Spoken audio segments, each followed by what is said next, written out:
Hi, my name's Phil. I like talking about politics. So, what should the UK government be willing to do in order to at least limit the damage of a Trump presidency on our national interests, to say nothing of the interests of Labour winning the next election?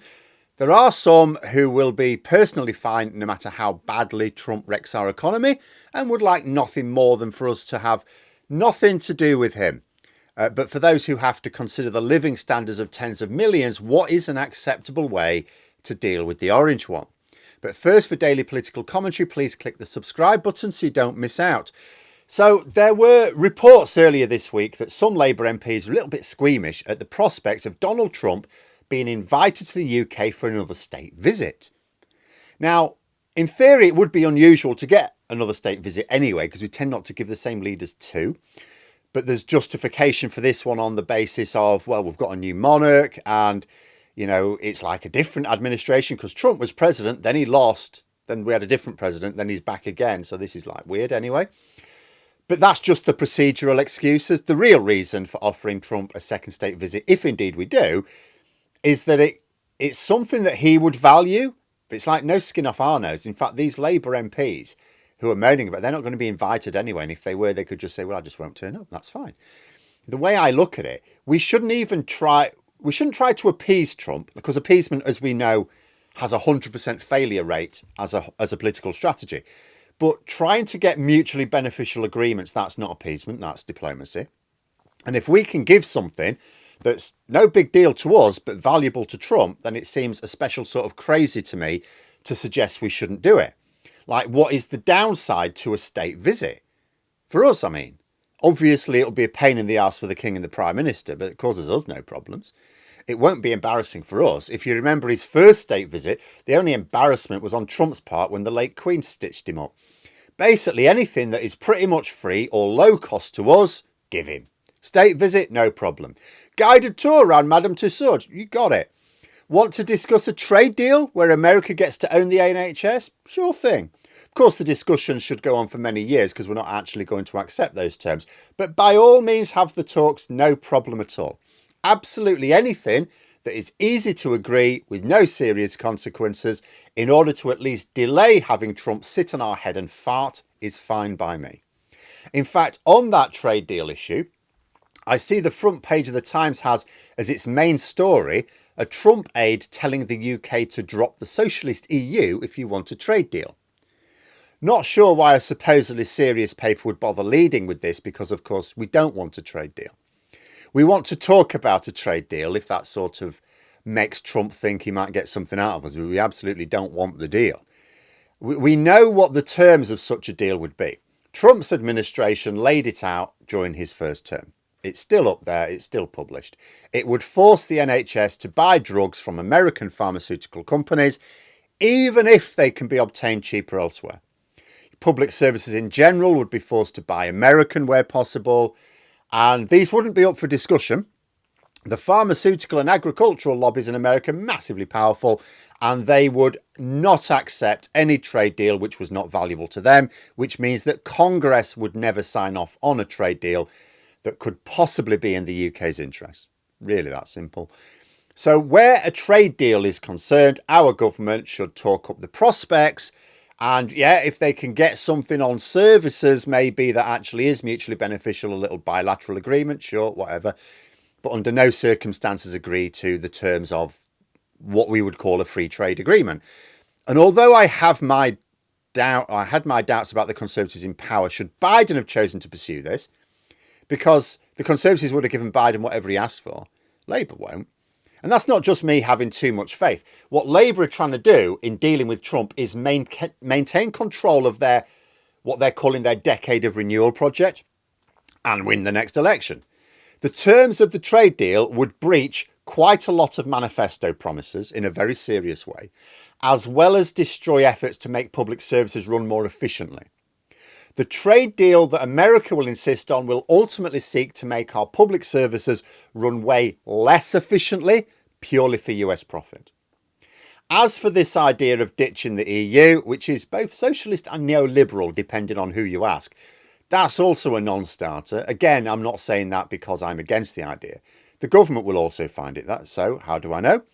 Consider that Labour had said before the election even that the EU would be their foreign policy priority.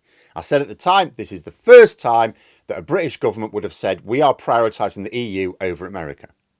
And although Starmer has come in for some criticism for being overly cautious with his reset, he is nonetheless throwing his weight behind the efforts. He's been visiting European leaders at every opportunity. And why is this? Because despite the red lines, Labour know that Brexit is a huge drag on economic growth. We've now had the Chancellor officially say so in a keynote speech this week. And if you look at what Labour are trying to achieve in terms of specific aims with the EU, they're all designed to lower trade barriers as much as we can outside the customs union single market. In other words, our approach to the EU is about trying to boost the economy. But let's say we sided with Trump's administration. So what's the very best we can expect? The best we can hope for is that US trade remains the same. We're not going to get any deal which improves it for us because Trump has this America first attitude. And for him, it's a zero-sum game. What Trump is offering is a chance to keep our exports to the US at the same level in return for massively increasing our imports from the US and at greater cost compared with where else we could get those imports. So it's not just a case of, oh, instead of importing from that country, import from the US, but it'll cost you about the same. No. It'll cost you way more. Trump is not dangling carrots for the UK. He's employing threats, and for everyone else around the world. And although we can't just dismiss the prospect of Trump's tariffs, because they are going to have a material impact on Labour's budget this Parliament. You know, it's something like £20 billion worth, you know, that it could cost the Treasury. That's a lot of money. Nor can we blow the impact out of proportion, however, like Trump wants to hit manufactured goods. Well, we mostly export services to the US. Trump can probably be persuaded not to hit parts and materials with his tariffs because that would hurt US manufacturers who need those parts and materials to make their own products. So we could be talking tariffs at the end of the day on finished goods, which reduces the impact even further. You know, Peter Mandelson, who was, you know, potentially in the running to be the ambassador to the USA, although I don't think that's happening, was recently writing that we can't just align with the US over the EU, nor can we just abandon the US, that we had to find, he said we had to have our cake and eat it. There's no two ways about it. We have to actually plot this path that gets both. And we know from a few off the record briefings that this is what Downing Street are looking to do as well. So what I would say is we should absolutely do anything which doesn't really cost us anything or isn't harmful to us at least. Because there is one thing that I suppose costs, but is also not harmful. One thing that's often not mentioned that Trump wants, a big bone of contention, which is actually the only reasonable thing he ever does say, is that other NATO members, but specifically talking about European countries, should spend more on defence and rely less on the United States.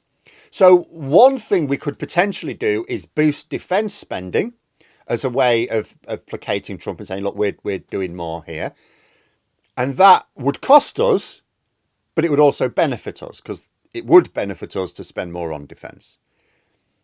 But I would say we should do absolutely anything which doesn't really cost us anything, but is valuable to Trump. Like stroking his ego, inviting him to Buckingham Palace. The only exception, I would say, on the free things is the prospect of him being invited to address the House of Commons. Nigel Farage claimed very early on that Trump had been invited to do this. Now, I would be sceptical. If it's true, I could absolutely believe Farage would know about it because someone in Trump's office will have told him. But I think it's more likely he's lying in order to browbeat the Speaker into offering the invitation. And I can see all sorts of monkey games he would intend to use if we did this. But although this would technically be free, no skin off my nose, no skin off the country's nose, I'd still be against it. And that is because it would actually work against our interests. Because we have a number of MPs, like including Labour MPs, who are comfortable with Trump trashing our economy, making people poorer, ushering the Tories back in at the next election. They don't care. They get their money. They're in nice, safe seats. They get their money either way. In fact, for some of them, it's easier for them to make their money with the Tories in office because they get to shout more. And I think they would lead a not at all dignified protest, which would turn the entire event into a circus. It's also not clear that Trump would even want to do this regardless. But on balance, if Trump wants something and the cost to us is minimal, make sure that we get something in return for it, but absolutely give it to him. If what Trump wants is something that completely derails Labour's manifesto, obviously we shouldn't. And for that reason, we won't. So we won't agree to a trade deal in terms of what Trump wants, though there's nothing wrong with having negotiations. We also won't distance ourselves from the EU. Labour wrote the manifesto, remember, based on what was needed to win elections and implement what they think is necessary to carry on winning. And a big part of it was moving close to the EU. It makes no sense to suggest that Labour will derail their own manifesto when they published that manifesto, they knew there was a good chance Trump would win at the time. In fact, at the time Labour published the manifesto, Trump was looking as if he was a dead cert to win. So Labour were already, when they were presenting their manifesto, preparing for a Trump presidency. But there we are. Those are my thoughts. Let me know yours in the comments below. If you enjoyed the video, please click the like button. And if you'd like to support the channel further, you can join for memberships. Thanks for watching. And until next time, I'll see you later.